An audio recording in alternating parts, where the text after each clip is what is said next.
ارکان ایمان میں سے ایک رکن جو پچھلے جمعہ کے اندر بیان ہوا، ایمان بالیوم الآخر،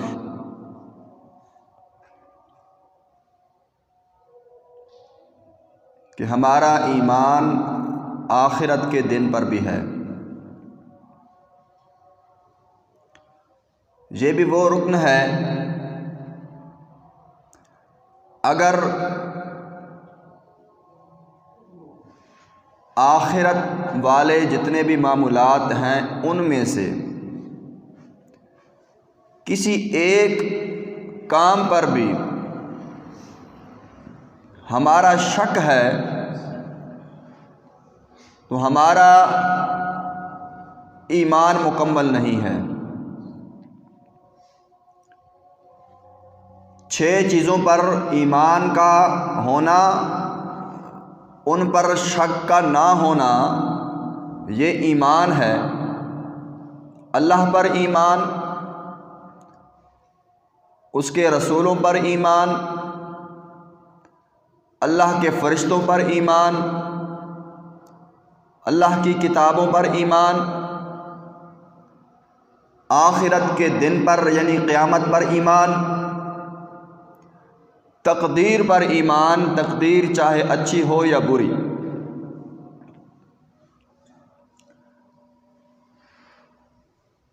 قیامت پر ایمان کے حوالے سے پچھلے جمعہ کے اندر جو چیز بیان ہوئی تھی، جو نقطہ بیان ہوا تھا، وہ انسان کی موت کے وقت جب انسان مرتا ہے تو اس کے ساتھ کیا کیا ہوتا ہے، کیونکہ قیامت کا تعلق اخروی زندگی کے ساتھ ہے، آخرت کے ساتھ ہے، اور آخرت کی پہلی سیڑھی وہ موت ہے۔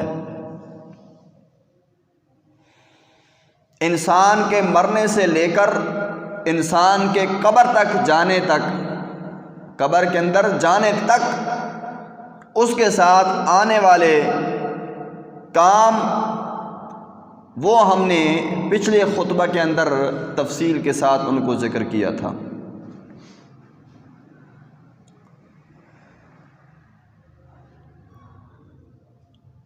قبر پہلی منزل ہے،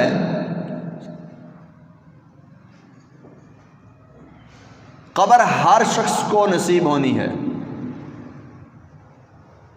ہر شخص نے قبر کے اندر جانا ہے۔ یہاں پر ایک بات ہے، میری کوشش ہوتی ہے کہ میں خطبہ کے اندر کوئی ایک مسئلہ آپ کو سمجھاؤں، نہ کہ کوئی آپ کو قصے کہانیاں یا وغیرہ سنا کے چلا جاؤں۔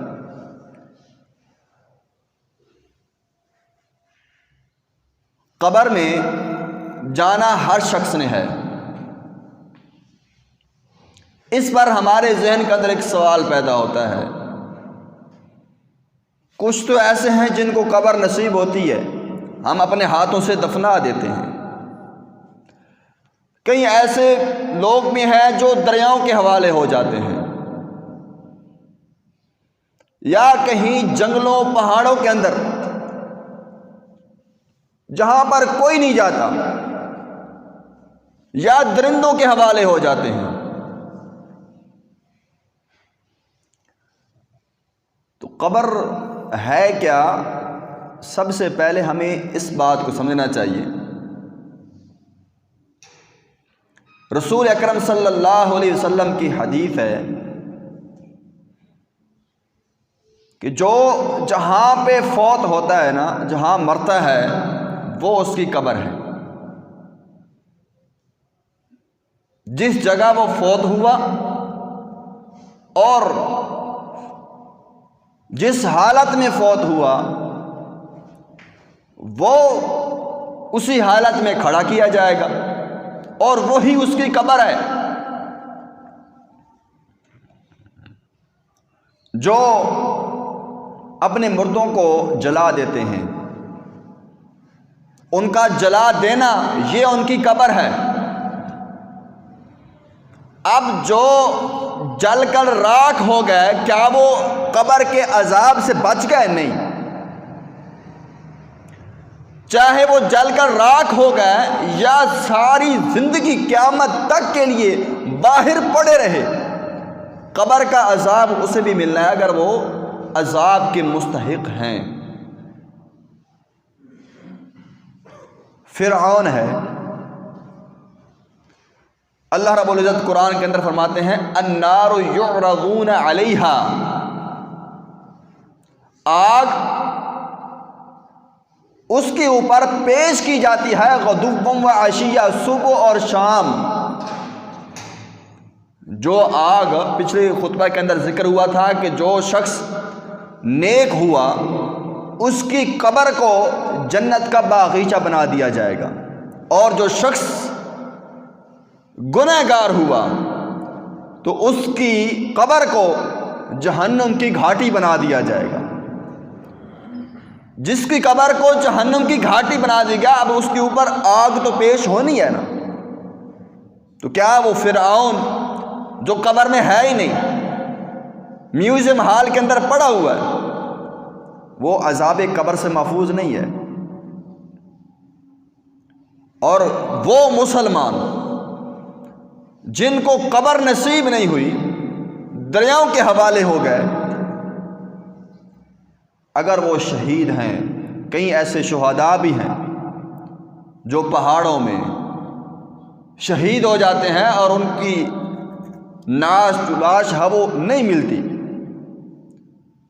تو کیا وہ جنت، وہ قبر جو ان کی جنت کا باغیچہ بننی تھی، کیا اسے وہ محروم ہو جائیں گے؟ نہیں، وہ جہاں پہ ہیں، چاہے پانیوں میں ہیں، چاہے ہواؤں میں ہیں، چاہے خشکی کے اوپر پڑے ہیں، وہ ان کی قبر ہے۔ لہذا قبر ہر شخص کو نصیب ہونی ہے، وہ مسلمان ہے یا کافر ہے، جنتی ہے یا جہنمی ہے، قبر والا سلسلہ اس کے ساتھ پیش آنا ہے۔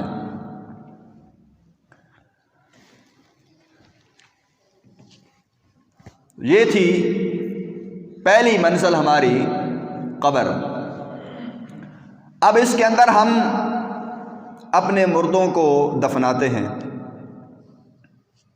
دفنا دیا، سوال و جواب کیا ہونے ہیں وہ پچھلے خطبہ کے اندر ذکر ہو گئے، ان سے سوال ہوں گے، سوال کے اندر پاس ہو گیا تو جنتی ہے، اگر پاس نہ ہوا تو قبر کے اندر عذاب ہے۔ تو اب اگلا سوال جو ہمارے ذہنوں میں آتا ہے، اور کئی ایسے لوگ ہیں جو حدیثوں کا انکار، جن کو منکرین حدیث کہا جاتا ہے، وہ قبر کے حوالے سے جتنی بھی روایات آتی ہیں نا ان کو نہیں مانتے، وہ حدیثوں کا انکار کرتے ہیں کہ نہیں جی یہ حدیث میں آیا ہے قبر کا عذاب، روح اوپر چلی جاتی ہے، جسم ہم نیچے دفنا دیتے ہیں،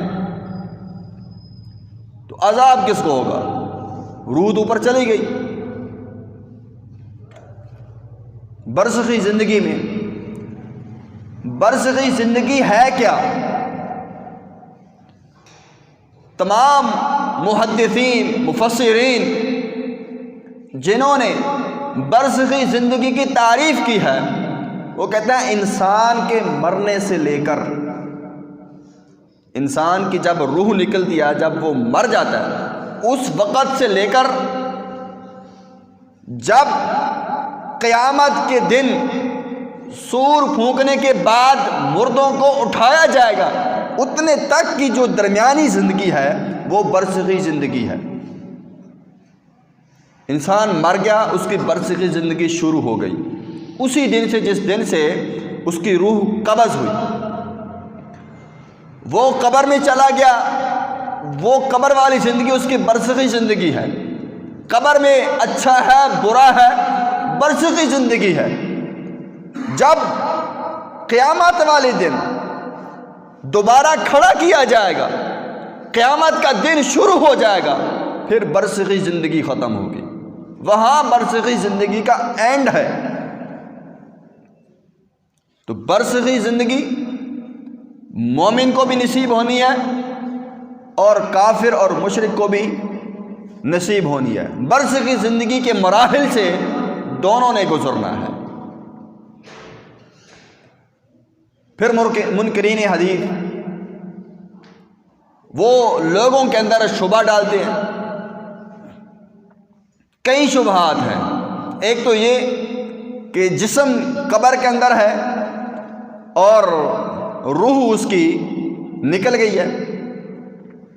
اس کے علاوہ حساب و کتاب تو قیامت والے دن ہونا ہے، تو حساب و کتاب سے پہلے سزا کیوں؟ حساب و کتاب کئی حدیثوں میں یہ تو نہیں ہے نا کہ قبر کے اندر اس کا حساب و کتاب ہو جائے گا۔ قبر کے اندر جو اسے سوال ہونے وہ حدیث نے ذکر کر دی، کہیں پہ ایسا نہیں آیا کہ جو قبر کے اندر پاس ہو گیا تو قیامت والے دن اس سے حساب نہیں ہوگا، حساب پھر بھی ہوگا۔ تو کہتے ہیں حدیث کا انکار کرنے والے لوگوں کے اندر یہ شبہ ڈالتے ہیں کہ حساب و کتاب تو ابھی ہوا ہی نہیں، پھر سزا کیوں؟ سب سے پہلے اللہ رب العزت نے جو بھی کرنا ہے نا، یہ ہمارے مسلمانوں کا، مومنوں کا عقیدہ ہے۔ اللہ تعالیٰ کسی پہ ظلم نہیں کرتا، کسی پہ زیادتی نہیں کرتا، اور اللہ جو بھی کرتا ہے ہم کون ہیں پوچھنے والے، یہ بات۔ اور اس کے علاوہ آپ دیکھ لیں اللہ تعالیٰ نے دنیا کے اندر قوموں کے اوپر عذاب لائے کہ نہیں لائے؟ پہلی قومیں گزری ہیں، کیا حساب و کتاب صرف امت محمدیہ کا ہوگا یا جو پہلی امتیں ہیں ان کا بھی حساب ہوگا؟ حضرت آدم علیہ السلام سے لے کر قیامت والے دن سے، قیامت کے آنے سے پہلے آخری شخص پیدا ہونے والا، دنیا میں آنے والا، اتنے تک ہر کسی سے حساب ہوگا۔ وہ جنتی ہے، حساب اس سے بھی ہوگا۔ جس کو جنت کی گارنٹی دنیا میں دے دی گئی، حساب اس سے بھی ہوگا۔ سارے صحابہ کرام، حدیث ہے، جنت میں چلے گئے۔ عشرہ مبشرہ صحابہ، وہ 10 صحابہ جن کو رسول اللہ صلی اللہ علیہ وسلم نے ایک ہی محفل میں، ایک ہی مجلس میں 10 صحابہ کو اپنی زندگی کے اندر جنت کی گارنٹی دی، ان کو عشرہ مبشرہ صحابہ کہتے ہیں۔ ان صحابہ، وہ جو 10 صحابہ ہیں، ان میں سے 9 صحابہ جنت میں پہلے چلے گئے۔ عبد الرحمن بن عوف رضی اللہ عنہ سب سے آخر میں، ان 9 میں سے 10 میں سے سب سے اینڈ پر جنت میں جاتے ہیں، بڑے تھکے ہوئے۔ پوچھتے ہیں کیا وجہ ہے؟ کہتے ہیں اللہ نے مال زیادہ دیا تھا، دنیا کا مال میرے پاس بڑا تھا، اس کا حساب دیتے دیتے دیر ہو گئی۔ دنیا کا مال اگر اللہ تعالیٰ نے ان کو دیا تھا نا تو وہ خرچ بھی اسی طرح کرتے تھے۔ کس طرح؟ مدینہ کتنا بڑا ہے، ان کے اونٹوں کی جو سامان سے لدے ہوئے اونٹ، تجارت کے سامان سے بھرے ہوئے وہ اونٹ، ان کی قطار لائن بنائی جائے نا، جتنے پورے مدینے کی چوڑائی ہے، پوری چوڑائی اس لائن سے پوری ہو جاتی، یعنی کہ جو پہلا اونٹ ہوتا تھا وہ مدینے سے باہر جا رہا ہوتا تھا، جو آخری اونٹ ہوتا وہ مدینے میں داخل ہو رہا ہوتا تھا۔ اتنی لمبی قطار۔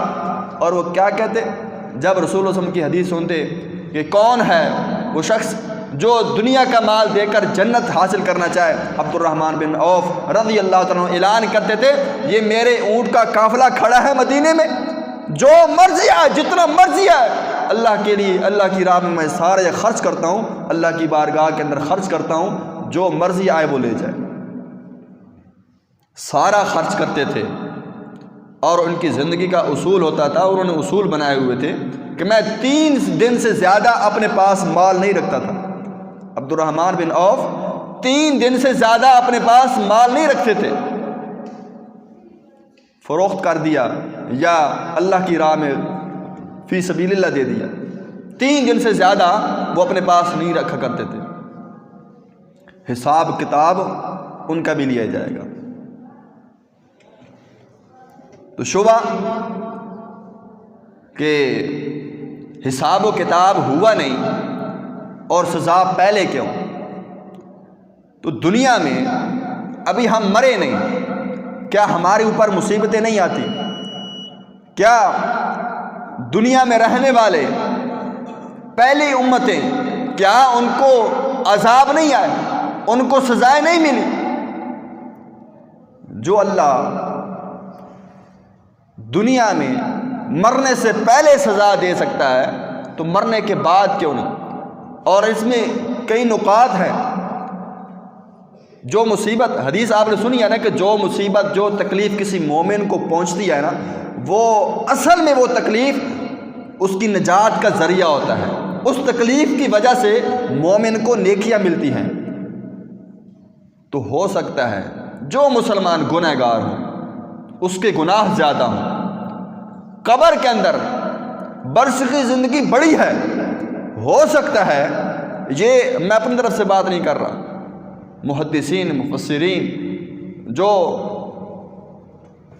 تحقیق کرنے والے ہیں انہوں نے یہ ایک نقطہ بیان کیا ہے، ہو سکتا ہے یہ غلط بھی ہو، لیکن حسن ظن ہے کہ ایسا ہی ہوگا۔ ہو سکتا ہے وہ قبر کے اندر دی ہوئی سزا کل قیامت والے دن حساب تک ہمارے سارے گناہوں کی سزا ہمیں اسی وقت مل جائے اور قیامت والے دن اللہ تعالیٰ ہمیں معاف کر دے،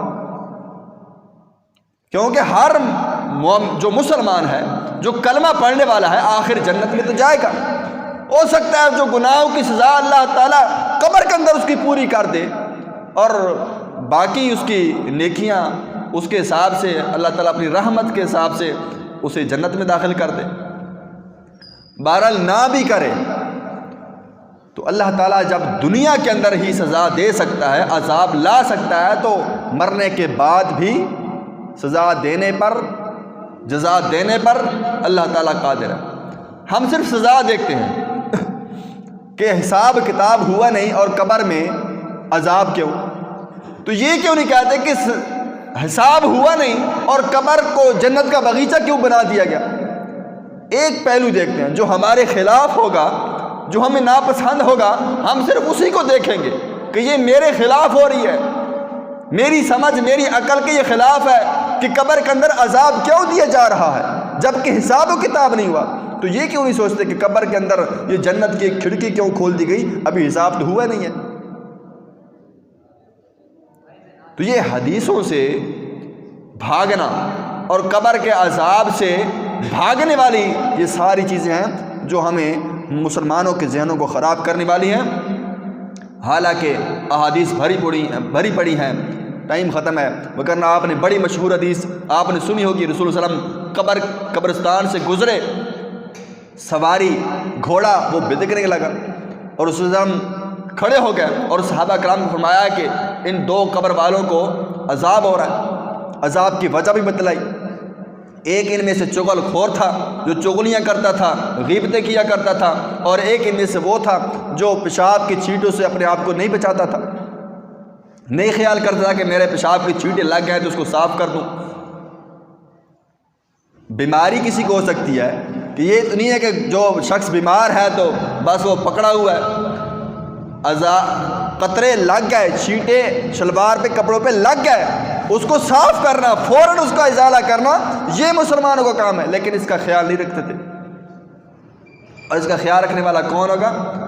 جو نماز پڑھنے والا ہوگا، جو عبادت کرنے والا ہوگا، جس کو فکر ہوگی کہ میں نے ابھی نماز پڑھنی ہے انہی کپڑوں کے ساتھ، وہی صاف کرے گا۔ وگرنہ یہی چھینٹیں ہمارا بہانہ بھی ہوتے ہیں، کوئی کچھ کہنا کہ یار نماز پڑھ لو، کپڑے ٹھیک نہیں ہیں، کپڑے تبدیل کریں گے تو پڑھ لیں گے۔ تو یہ انہی لوگوں کا یہ بہانے ہیں، دنیا میں چلیں گے، آخرت کے اندر کوئی بہانہ نہیں چلے گا۔ بہرحال قبر کا عذاب وہ حق ہے، قبر کے اندر قبر کا جنت کا باغیچہ قبر کا بننا یہ بھی برحق ہے۔ اب ہمارے اوپر ہے کہ ہم اپنی زندگی کیسے بناتے ہیں۔ کیا ہماری زندگی ایسی ہے کہ قبر کے اندر جائیں تو وہ جنت کا باغیچہ بنے، یا ہم قبر میں جائیں تو وہ جہنم کی گھاٹی ایک بنے۔ بہرحال اور کئی ایسی چیزیں تھیں۔ یہ ایک قیامت کا ایک دن ہے نا، قبر بھی ایک دن آئے گا، یہ ایک دن ہے۔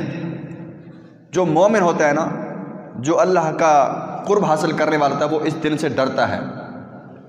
اللہ تعالیٰ قرآن کے اندر صفات بیان کرتے ہیں جو یتیموں کو، سورۃ دہر پڑھ لیں، انما نطعمکم لوجہ اللہ، کہ وہ اللہ کی خوشنودی کے لیے، اللہ کی رضامندی کے لیے وہ یتیموں کو، مسکینوں کو، قیدیوں کو کھانا کھلاتے ہیں۔